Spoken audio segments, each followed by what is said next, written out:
João 15, versículo 1 até o verso 4, que diz assim: Eu sou a videira verdadeira, e o meu pai é o agricultor.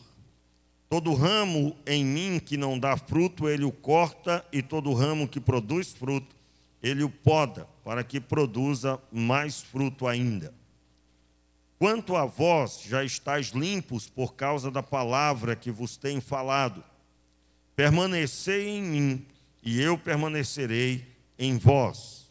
O ramo de si mesmo não pode produzir fruto, se não estiver na videira, tampouco vós podeis produzir fruto, se não permanecerdes em mim. Verso 5 também: Eu sou a videira, vós sois os ramos. Se alguém permanece em mim, e eu nele, esse dá muito fruto. Sem mim, nada podeis fazer. Vamos orar? Meu Pai, nos ajude, nos abençoe, nos dê a graça de entendermos mais uma porção da Tua palavra. Em nome de Jesus. Amém. O texto da palavra em João capítulo 13 destaca como que o Senhor faz essa preparação. No último culto, nós ministramos no texto de João 13, versículo 10 especificamente, quando fala que a palavra de Deus, ela limpa, que o Senhor, eles todos estavam limpos pela palavra, só havia um dentre eles que ainda não estava limpo. Jesus se referia a Judas Iscariotes.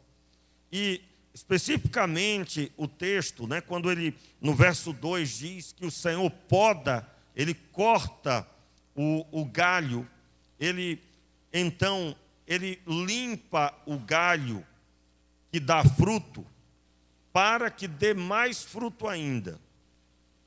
Ele está automaticamente trazendo para nós uma orientação de como ele lidar com os seus filhos. Os filhos de Deus, as pessoas que estão conectadas, elas recebem tratamento diferenciado. Esse tratamento diferenciado, ele se dá por uma atitude que parte de Deus. Ele corta o ramo que não dá fruto. O ramo que não dá fruto, ele não permanecerá na videira. E exatamente aí que nós nos lembramos da pessoa de Judas Iscariotes. O próprio Jesus cita isso. Eu quero só para você conferir, acompanhar. Nós temos aí o capítulo 13, Jesus lava os pés dos discípulos. E nesse momento, ele tem aí uma palavra, versículo 10, capítulo 13, verso 10, que diz assim: Disse Jesus, aquele que já se banhou, não necessita lavar senão os pés. No mais, está todo limpo. Ora, vós estáis limpos, mas não todos. Aí o verso seguinte diz: Pois ele sabia quem o havia de trair. Foi por isso que disse, nem todos estáis limpos. E aí nós já conhecemos a história, era Judas Iscariotes. Eu gostaria de observar com você, aí agora, no texto de João, ainda em João, só que voltando um pouquinho mais, no capítulo 12, abra sua Bíblia aí, volte um pouquinho mais no capítulo 12. João, capítulo 12. Amém? A Bíblia vai dizer, aí no verso 1, foi, pois, Jesus, 6 dias antes da Páscoa, a Betânia, onde estava Lázaro e o que falecera e quem ressuscitara dos mortos. Fizeram-lhe, pois, ali uma ceia, Marta servia. E Lázaro era um dos que estavam à mesa com ele. Todos estão acompanhando? Verso 3. Então Maria, tomando uma libra de um unguento de nardo puro, de muito preço, ungiu os pés de Jesus e enxugando-lhe os pés com seus cabelos, e encheu-se a casa do cheiro do unguento. Então um dos seus discípulos, Judas Iscariotes, filho de Simão, o que havia de traí-lo, disse. Foi o que ele disse? Por que não se vendeu este unguento? Repita. Por que não se vendeu esse unguento por 300 dinheiros? E não se deu aos pobres? Verso seguinte, verso 6 diz: ora, ele disse isso não pelo cuidado que tivera dos pobres, mas porque era ladrão e tinha a bolsa e tirava o que ali se lançava. Disse, pois, Jesus: deixa, pois, o dia da minha sepultura, para o dia da minha sepultura guardou isso, porque os pobres sempre os tendes convosco, mas a mim nem sempre tendes. Aí segue-se o texto. Eu quero agora observar com você o mesmo episódio, nós não vamos ler, só notar um detalhe, que está em Mateus 26. Vá lá, abra lá em Mateus, por gentileza. Mateus 26.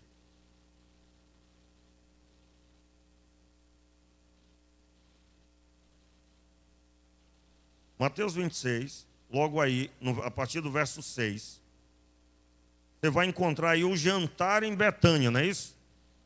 Jantar em Betânia. É o mesmo episódio narrado agora pelo evangelista Mateus, pelo discípulo, um dos apóstolos, Mateus. Ele vai narrar a mesma coisa, só que não tem aí o detalhe do motivo por que Judas disse o que disse. Não tem. Só tem que, logo em seguida, olha só, aí o verso 13, o episódio todinho se dá, tá? Jesus orienta ali. E aí no verso 14, está escrito o quê? Então, um dos 12, chamado Judas Iscariotes, foi ter com os principais sacerdotes e disse: que me quereis dar para que eu o entregue a vós? E pagaram-lhe 30 moedas de prata. Pagaram quantos? 30 moedas de prata. Desde então, Judas buscava oportunidade para o entregar. Ele já tinha recebido dinheiro, né? Está claro aqui, não está? Deram 30 moedas de prata para ele. E ele agora estava pensando qual seria o melhor momento para entregar Jesus. O restante da história todo mundo conhece. Mas eu estou aqui observando o seguinte. O texto de João, o texto dá a entender, aliás, aqui em Mateus, que ele fica frustrado, ele não conseguiu dinheiro com aquele perfume, por que não se vendeu esse unguento e se deu aos pobres? Não conseguiu aquele dinheiro, ou parte dele, é a narrativa de João. Ele não disse isso preocupado com os pobres, correto, gente? Está lá escrito ou não está? Está escrito. Ele não falou isso preocupado com os pobres. O que Judas estava aqui falando? Ele estava sendo falso. Ele estava ali como discípulo, ele estava ali falando em ajudar os pobres, mas estava ali falsamente proferindo uma palavra para benefício dos pobres.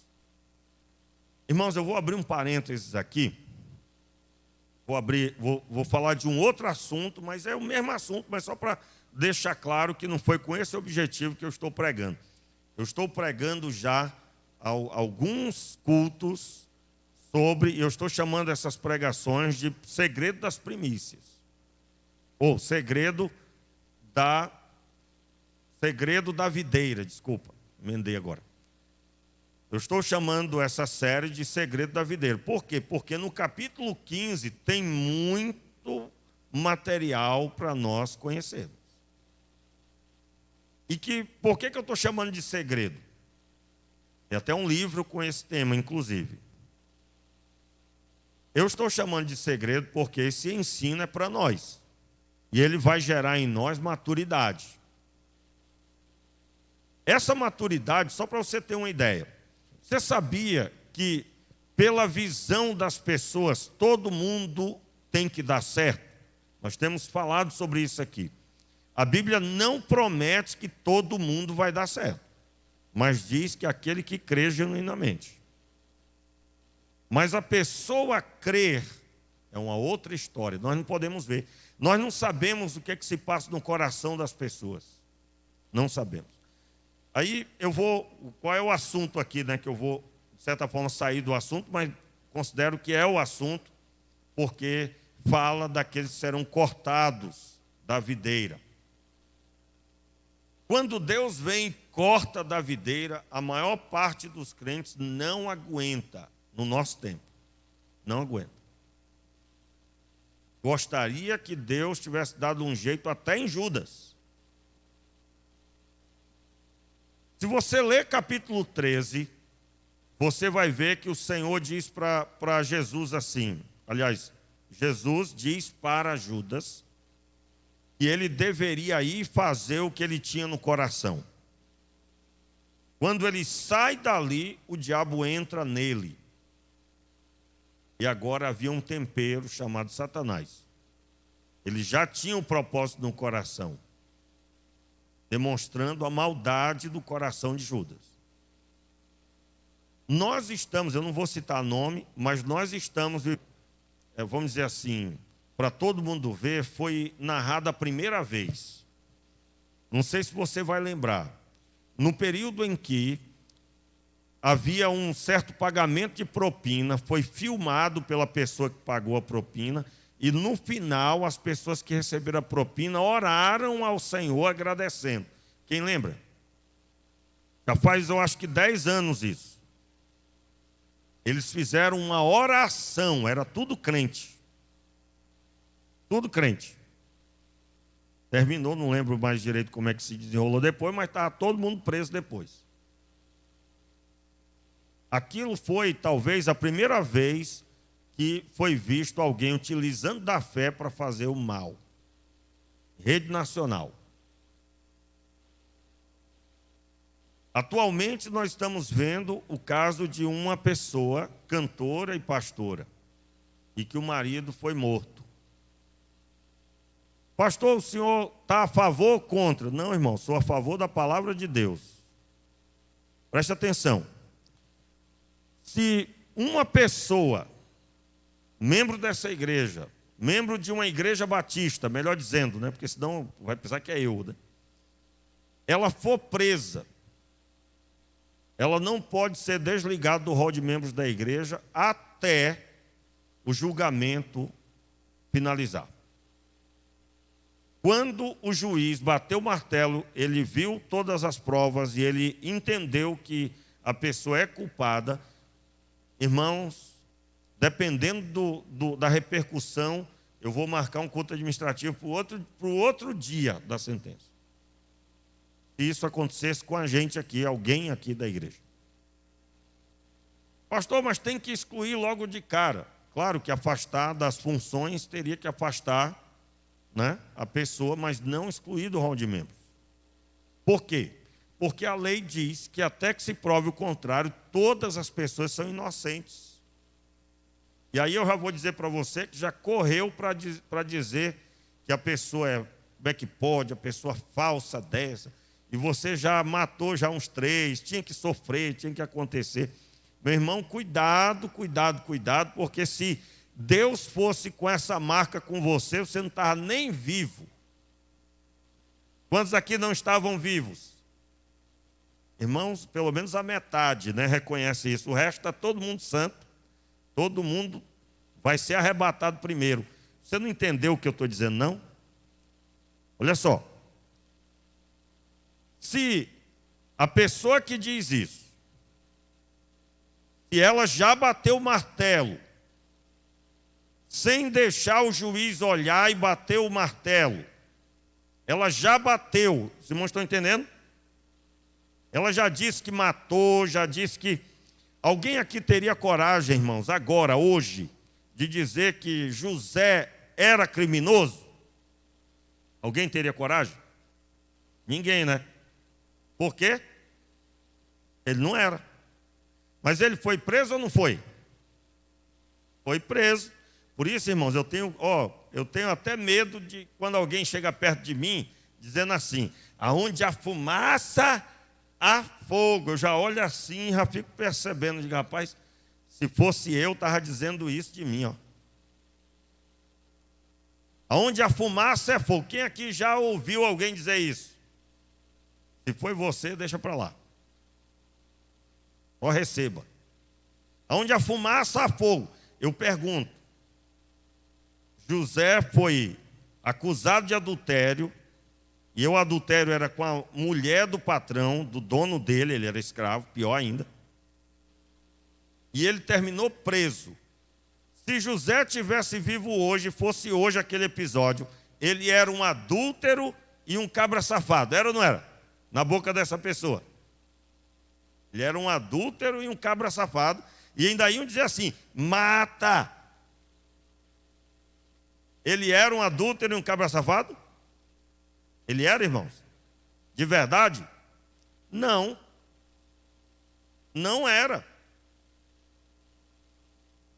Nós precisamos permitir o tempo determinar, e no caso um juiz, para o nosso tempo. Na nossa nomenclatura são juízes. Né? E agora até pensar nisso está muito difícil no nosso tempo, porque aqui juiz, né, irmãos? O negócio está complicado. Mas eu acredito que assim como na hora que eu vou comprar um produto, existe produto bom e ruim, né? Você vai comprar laranja, você tem que escolher a laranja boa. Senão você vai levar para sua casa uma ruim. É verdade que nós estamos decepcionados, principalmente quem votou. É ou não é? Você está entendendo? Quem está entendendo o que eu estou falando? Irmãos, o negócio está brabo, está difícil. Foi preso um pastor no Rio de Janeiro. E eu confesso a você que eu não imaginava, irmãos, essa semana eu tirei um momento para ver as notícias como é que estava, né? Que eu ouço muito pouco de jornal. Mas aí eu parei um pouco para ver e vi todas as principais. Irmãos, eu terminei tendo que orar. Tive que orar, porque eu fiquei profundamente triste. Triste. Aí eu fui olhar, né? O que o povo estava dizendo.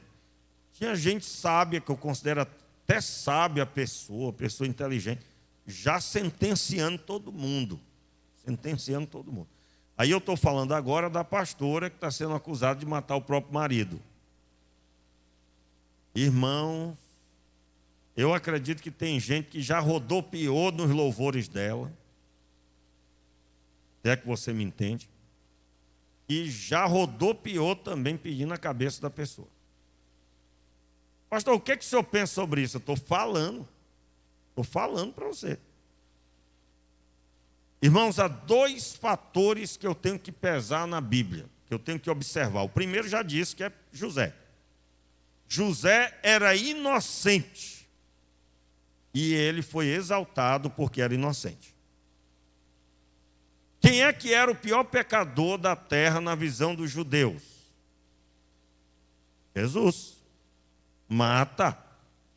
Ele era? Não. E ele, por não ser pecador, foi exaltado por Deus. Amém, queridos? Foi exaltado. Um que não era são. Ele era um pecador. A partir do momento que cometeu o pecado, ninguém sabia. Davi. Davi adulterou com Betseba, ou Batseba, dependendo da tradução. E ele matou o marido da mulher, mandou matar. Põe ele na fileira da frente. Ele tinha um poder para isso e mandou com a intenção de matar, porque ele sabia que quem ficasse ali morria. Não só fez isso, como também ele tomou a mulher grávida, alegando que o filho era dele. Logo tomou rapidamente, e ali para forjar a ideia de que ele era um cabrazão bom mesmo, né? Olha, ele não só tomou a viúva para ser sua esposa, mas já até alegrou o coração dela que ela agora está grávida. Isso era um festejo de Israel. Só que a conta chegou. A conta chegou. Lá diante do rei. O que aconteceu, irmãos? O Senhor manda o profeta Natan lá. Davi não era inocente. E Deus sabia.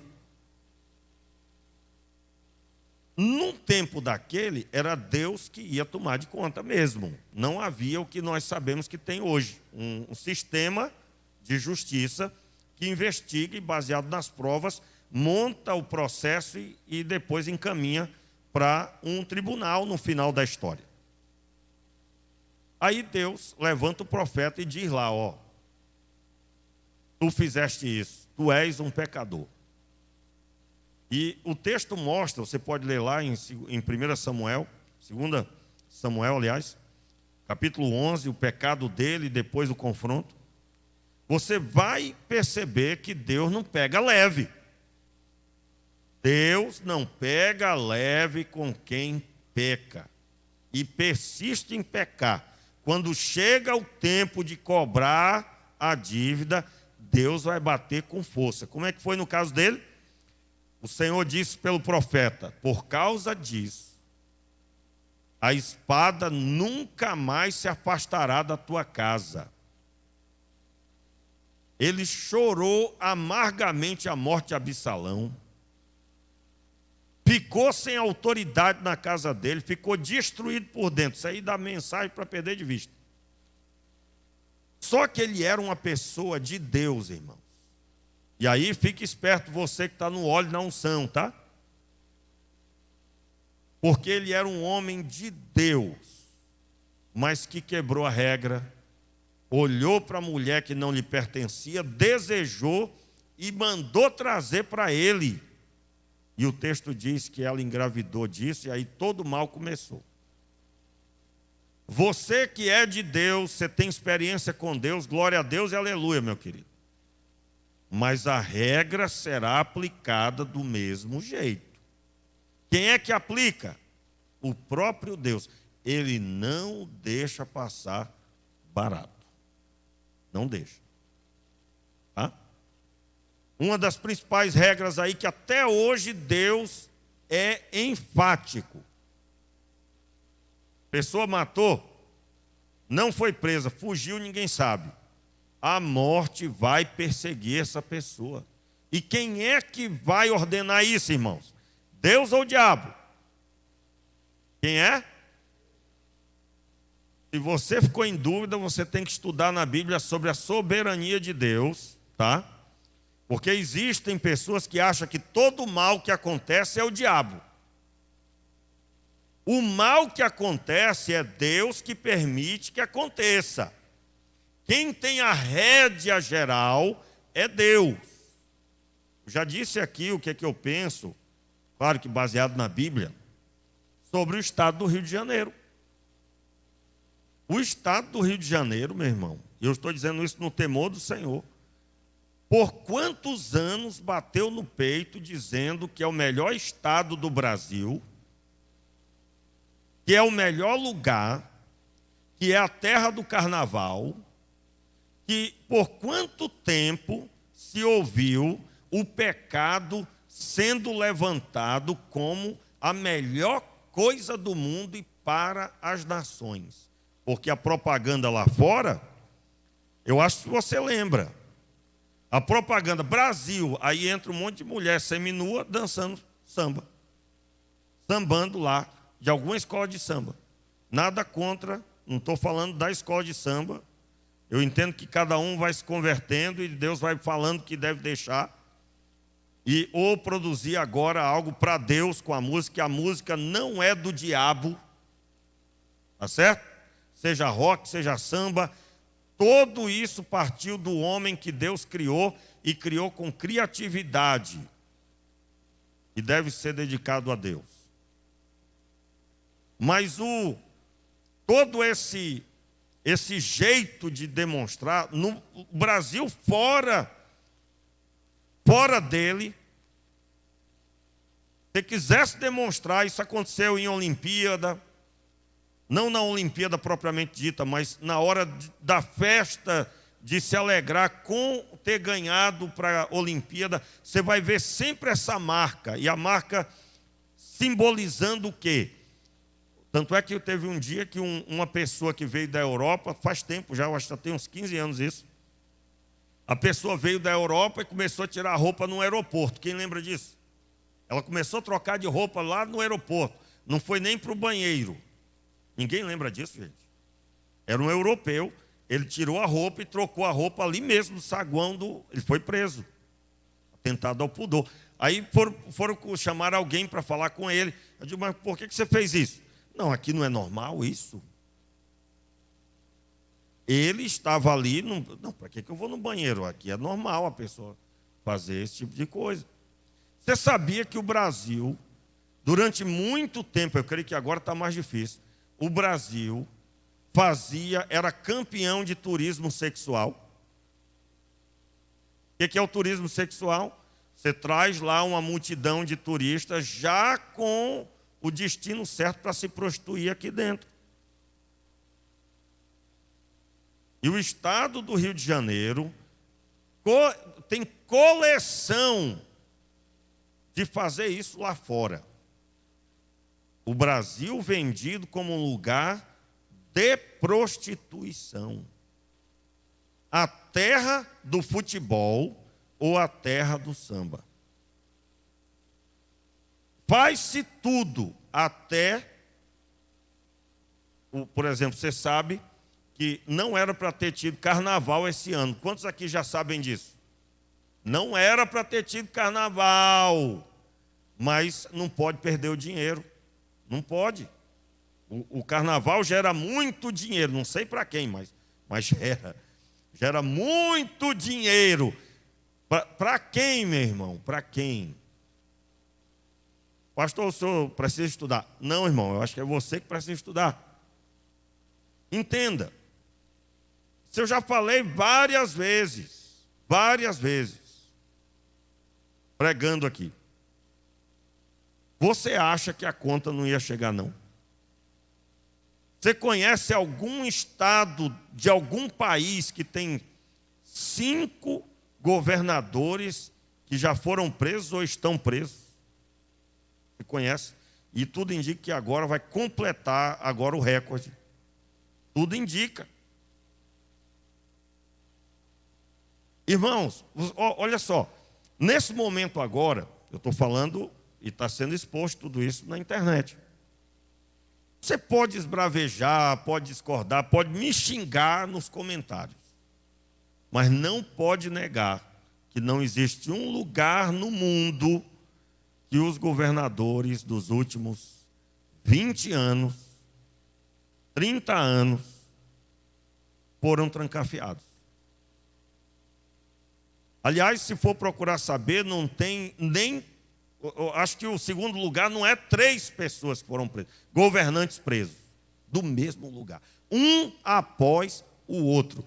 E o ralado de tudo é que nem inovação teve. Por exemplo, das acusações atualmente, que são só acusações até agora, ainda que tenha provas, né, essas provas vão ser verificadas, foi seguido o mesmo padrão no tempo de um que você já conhece, que já bateu o recorde de... Ele só não ganhou ainda do homem que já foi mais condenado no país, que é 287 anos. Ele está em 282 anos, o Sérgio Cabral. Não ia citar nome, mas todo mundo sabe. É o recordista. Ele já é o governante que mais roubou desde o tempo do Brasil, do seu descobrimento. Não sou eu que estou dizendo, eu estou falando de fatos comprovados. Já foi sentenciado. Não vai ser ainda, já foi. Eu acredito que deva passar de 350 anos, quando terminar todas as sentenças, que tem muito processo ainda rolando. Isso é para gerar em nós, no mínimo, a humildade de reconhecer que a nossa terra está exportando mau testemunho em todas as áreas. É no meio de pastores, é no meio de liderança, de governo, de tudo. Irmãos, é vergonhoso. E o que antes parecia ser uma coisa que a pessoa batia no peito, eu sou do Rio de Janeiro. Parece que agora não se pode mais dizer com a mesma força. É ou não é? Você é da onde? Um amigo meu, ele saiu do Rio de Janeiro, foi transferido para um outro estado, o estado do Sul. Um estado lá do Sul. Aí ele se apresentou lá foi transferido lá. Aí ele disse que foi o pior momento da vida dele. Ele passou, porque quando ele disse, eu sou do Rio de Janeiro, ficou complicado. Ficou complicado. Irmãos, nós temos que pedir muita misericórdia de Deus. Mas agora, nesse momento, o que está sendo observado, eu creio plenamente, é o Senhor olhando para mim e para você, qual é a nossa atitude. Nós que dizemos que somos galhos frutíferos de Deus. Nós que dizemos que somos galhos que dão fruto e fruto na videira. Qual é a nossa atitude mediante tudo isso? Você tem estado triste por causa disso? Meu irmão, louvado seja Deus, porque isso é um sinal de que você está com o coração sensível de que nós estamos vivendo. Nós precisamos levantar a oração de Daniel. Nós precisamos levantar a oração de Daniel que diz, nós pecamos.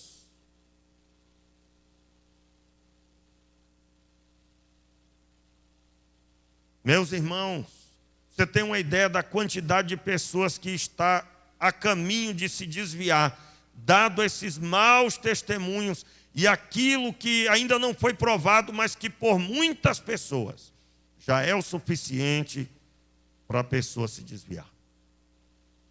Pastor, mas se desviar não é crente. Você não pode dizer, meu filho. Há pessoas, você mesmo, você não teve aquele período que você não entendia nada, que você não sabia de nada, e que as pessoas na igreja, todos eles eram pessoas maravilhosas. Todo mundo teve esse período. Eu costumo dizer que a igreja local é um lugar que as pessoas estão em construção e que às vezes a obra tem poeira. Estamos em obra. Eu já vi uma igreja que colocou uma placa na frente, estamos em obra. Lugar em pleno andamento de obra. Mas era obra no coração do povo. Meus irmãos, quem está realmente plantado, firmado na videira, vai dar fruto. Eu quero dizer para você que há possibilidade desta senhora, desta pastora, no final de tudo, ela sair e ser exaltada por Deus, se ficar provado que nada daquilo que foi dito era verdade. Eu não sei. Se você sabe, cuidado. Mas a notícia, pastor, meu irmão, se você quiser ver o lugar que fala muita mentira, ligue no canal Global. Pense num lugar que mente, que arrodo. Não concordo, pastor. Olhe os sites que a notícia vem dessa TV. E depois procure saber se aquela notícia é daquele jeito mesmo. Você vai descobrir que não. Eu tenho visto isso acontecer semanalmente. Pastor, agora não é mais para assistir? Não estou dizendo isso não, filho. Estou dizendo que nós temos que amadurecer. Saber quem é quem. Eu tenho que saber quando uma pessoa é, quando uma pessoa não é. Sim, claro. Mas há casos que é melhor eu não bater o martelo, senão eu tomei o lugar de Deus. Tomei o lugar até do juiz. Foi desse jeito que mataram uma mulher e foi difícil. Irmãos, eu não tive coragem de ver o vídeo.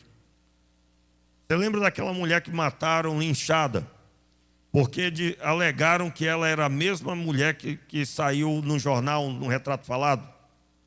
Depois descobriram que não era ela a pessoa, ela foi morta. Aquela mulher não dá para trazer de volta mais. Ficou uma ferida lá. Agora por quê? Porque sempre tem aqueles que juram que sabem. Meus irmãos, qual é a orientação que eu dou para você? Vamos lembrar de nós pecadores, quando estávamos lá no pecado em pleno vigor. Vamos lembrar de nós, vamos lembrar como que Deus nos recebeu. Ele perdoou os nossos pecados. O senhor está dizendo então que tem que perdoar os pecados dessa senhora também? Meu irmão, você tem que perdoar todo mundo, porque assim o Senhor fez com você. E se você não vai por esse caminho, você não está na ótica de Cristo. Eu quero chamar a sua atenção que Judas continuou com Jesus sem olhar para o que Jesus falava e ele aplicava no coração. Ele não obedecia aos ensinos de Jesus. Judas jurava que sabia o que estava fazendo. E talvez você conheça inúmeras pessoas ou alguém que até vai na igreja, mas que é Judas. É Judas purinho. Meu irmão, vai chegar o dia que Deus vai resolver a vida do Judas. Uma coisa eu sei. Quem está à procura de dinheiro e só de dinheiro não permanece no caminho do Senhor. Quem está preocupado com a própria vida, humanamente falando, não permanecerá na igreja de Deus. Não permanecerá. As pessoas que frequentam a igreja, mas não querem o Senhor em suas vidas, seja aonde for, não é aqui não, irmãos, estou falando, em qualquer lugar. Eu quero deixar claro com isso que nós temos que manter as duas possibilidades. Quando você ouvir um escândalo de alguém, essa pessoa pode ser um José no Egito. E se for, Deus vai exaltar. Mas se ela estiver sendo um rei Davi, Deus vai bater a mão dele em cima e vai corrigir. Mas não é eu e você. Não é eu e você não, meu filho. Eu e você, nós vamos cuidar da nossa vida. Nós vamos orar mais, vamos pedir mais pelo estado do Rio de Janeiro, porque é grande a nossa responsabilidade de pedir por uma terra que mesmo do jeito que está, eu duvido, irmão, se hoje acaba a quarentena, a vida de muita gente vai continuar no pecado do mesmo jeito. Porque a iminência do mal, da morte, não converte ninguém. O que converte é Jesus Cristo. O que muda a vida de uma pessoa é o Senhor Deus. Pastor, estou gostando tanto dessa palavra que eu já estava até em dúvida se eu deveria continuar vindo aqui. Vai que o senhor é um desses pastores. Meu irmão, ninguém consegue permanecer no ministério se não for realmente voltado para Deus. Pode demorar 10 anos, pode demorar o que for, mas um dia a conta chega. Mas isso é um problema de Deus, é Ele que resolve. É um problema do Senhor. Um dia, irmãos, eu fui criticado aqui na igreja faz tempo. Tinha um cabra aqui que estava frequentando aqui a igreja que cumprimentava as pessoas, principalmente as irmãs, com a má intenção visível. Aí o vice-presidente da igreja na época, o irmão Marcão, chegou para mim e disse: pastor, o senhor já viu o comportamento do fulano? O senhor já viu? Aí eu, não. Digo, o senhor fica olhando. Irmãos, aí eu parei para pesquisar o cabra. Não sou detetive, mas eu digo, eu vou olhar. Aí eu notei que o rapaz, realmente, eu não vou fazer aqui o jeito que eu vi, mas realmente ele estava mal intencionado. Aí procurei o rapaz, na verdade ele me procurou, ele disse: eu queria falar com o senhor. Eu digo, eu também. Aí no gabinete, não podia nem falar o gabinete, porque aí o cara fica com medo do gabinete, né? Mas no gabinete eu disse para ele em resumo: e olha só, tem acontecido isso, isso e isso. e mais isso e aquilo outro. Aí eu me lembro que eu fui lá na rede social dele para ver como é que o cabra estava. Irmãos, eu fiquei assustado. Aí eu perguntei, e aí, irmão, como é que está a vida com Deus? Uma bênção, pastor. É mesmo. E aí, como é que é a sua vida com Deus? Eu digo, de casa para o trabalho, do trabalho para casa e para a igreja. Amém, aleluia. E no carnaval, pastor, louvado seja Deus. Aí, é mesmo. Mas você não foi nem lá olhar, não? Não, está repreendido. Aí eu digo, mas você não se vestiu de mulher no carnaval? Não, misericórdia. Aí eu digo, irmãos, aí eu espero nunca mais ter que fazer isso. Aí eu virei a tela do computador e digo, e essa foto aqui? Irmãos, o cabo vestido de mulher naquele carnaval daquele ano. Na rede social dele. Aí eu disse, e outra coisa que eu quero saber, você disse que aqui você vai de casa para o trabalho, do trabalho para casa e para a igreja, né? Sim, senhor. Mas já estava murchinho. Aí eu digo, guerreiro, eu estou com uma curiosidade enorme. Estou curioso. Como é que você vai conseguir ir nessas 12 festas aqui que você confirmou que vai? Porque eu notei aqui que tem umas que é no mesmo período. Irmãos, lá na rede social dele, ele tinha confirmado ir em pelo menos 12 festas. Aí, depois disso, eu entrei no assunto. Eu digo, olha só, eu estive observando o senhor e o senhor cumprimenta as irmãs aqui na igreja com a má intenção, porque o senhor faz isso e isso quando a moça passa. É verdade? Eu vi. Aí eu trouxe a lista dos problemas que já estavam acontecendo. Aí eu disse, um negócio que eu não estou no Acre. E eu sou pastor. Porque lá no Acre eu diria para você nunca mais pisar aqui na igreja. Se eu estivesse no Acre. Se você não estiver aqui com boa intenção de servir a Deus. Só que eu não vou te dizer isso, porque não estou no Acre, né? E também eu sou pastor. Se eu não fosse pastor, eu ia dizer, nunca mais, se você está vindo aqui com má intenção, desrespeitando as mulheres aqui da igreja, olhando com má intenção para a filha do pai de família, se você está vindo aqui com esse objetivo, eu ia dizer, se eu não fosse pastor, nunca mais venha. Irmãos, na época, esse assunto vazou do gabinete, foi parar no ouvido de uma ou outra pessoa. Teve gente que ficou chateado comigo aqui. Na época, ficou tudo resolvido, ficou chateado. O caba deu linha na pipa, sumiu. Sumiu. Eu já fiquei sabendo, não vou dar característica, mas já aumentou o número de cidadãos da cidade. E não assumiu o negócio. Aí, por que eu estou contando isso? Eu estou contando isso para dizer para você o seguinte. Se eu sei que o mal está acontecendo, eu vou partir para cima. Se não, eu sou participante. Eu vou orientar. Digo, meu irmão, se converta. Igreja é para você vir como está.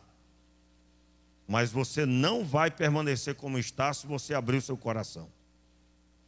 Aqui não, eu dizendo para ele, aqui não é lugar de bagunça. Diga amém aí, meu irmão. Aqui não é lugar de bagunça. Irmãos, eu corri risco de ser agredido? Corri. Corri risco de ficar brabo, sair do gabinete, quebrando tudo? Corri. Mas eu confesso a você que eu estava ali na unção do Senhor. E eu faria tudo de novo.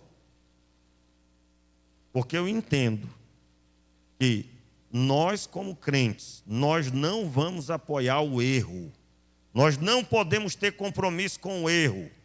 O que é uma pessoa que tem compromisso com o erro? Ela deixa o erro lá. Tem compromisso com o erro.